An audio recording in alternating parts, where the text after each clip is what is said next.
Who is your Lord? Allah. And what is your religion? Al-Islam. And who was the Prophet that was sent to you? Muhammad sallallahu alayhi wa sallam. Okay. Now I'm going to ask you the same 3 questions, and you have to answer them, but you can't open your lips. You have to keep your lips sealed. Your lips have to be touching each other, and you have to answer though. Okay? So who is your Lord? As in, you want me to speak while my lips are closed, but I can move my Your lips have to be closed. So answer the question with your lips sealed. So who is your Lord? Who is your Lord? Imran, who is your Lord? Who is your Lord? Bro, it's a simple question. Who is your Lord?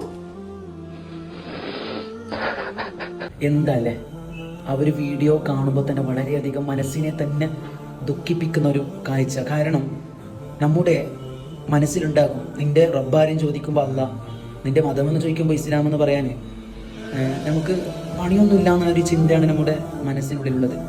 പക്ഷേ ഇതിൻ്റെ യാഥാർത്ഥ്യം എന്ന് പറയുന്നത്, തിന്മയിലൂടെ കടന്നുപോയ ആ മനുഷ്യന് അവന് എത്ര പറയാൻ ശ്രമിച്ചാലും അവൻ്റെ ചുണ്ടിൽ സീല് വെച്ചിരിക്കാം. അപ്പോൾ അതിലൂടെ പറയുന്നുണ്ട്, ചുണ്ട് പൂട്ടിയൊന്ന് പറഞ്ഞു നോക്ക് നിന്റെ റബ്ബ് ആരാണെന്ന്. അപ്പോൾ അവന് പറയുന്നുണ്ട്, പക്ഷെ ചുണ്ട് പൂട്ടിയത് കൊണ്ടാണ് അവന് എന്താക്കാൻ പറ്റാത്തത്, പുറത്തോട്ട് വിടാൻ പറ്റാത്തത്. അപ്പോൾ ആ ഒരു സാഹചര്യത്തിൽ മൂളുന്നതല്ലാതെ വേറൊന്നും അവൻ പറയുന്നില്ല. റബ്ബ് റബ്ബ് എന്ന് മനസ്സിൽ പറയുന്നുണ്ടെങ്കിലും അവന് പുറത്തോട്ട് അത് എടുക്കാൻ പറ്റുന്നില്ല. ചിലപ്പോൾ നാളെ നമ്മുടെ അവസ്ഥയും ചിലപ്പോൾ ഇത് തന്നെയായിരിക്കും. അള്ളാഹു തആല നമുക്ക് പൊറുക്കലിനെ, അതായത് നമ്മൾ പൊറുക്കലിനെ ചോദിച്ചുകൊണ്ട് അള്ളാഹു തആല പുറത്ത് തന്നാൽ ഞങ്ങളെല്ലാം രക്ഷപ്പെടും. അല്ലാത്ത പക്ഷം ഈ ബർസഖിയായ ജീവിതം, അതായത് മരണത്തിന് ശേഷമുള്ള ആ ഒരു ജീവിതം, അതിൻ്റെ തുടക്കമാണ് ഈ ഖബർ എന്ന് പറയുന്നത്. അതിലൂടെ നമുക്ക് തീരുമാനിക്കാൻ പറ്റും സ്വർഗമാണോ നരകമാണോ നമുക്ക് കിട്ടുന്നതെന്ന്.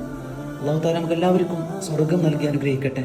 എല്ലാവരും ഇനിയെങ്കിലും ചെയ്തു പോയ കുറ്റങ്ങളെ ഓർത്ത് അള്ളാഹുവിനോട് പൊറുക്കലിനെ ചോദിച്ചുകൊണ്ട് ഇനിയെങ്കിലും മനസ്സൊന്ന് ശുദ്ധിയാക്കിക്കൊണ്ട് ജീവിക്കാൻ ശ്രമിക്കാം. അല്ലാഹു തആല അതിനുള്ള തൗഫീഖ് നൽകട്ടെ.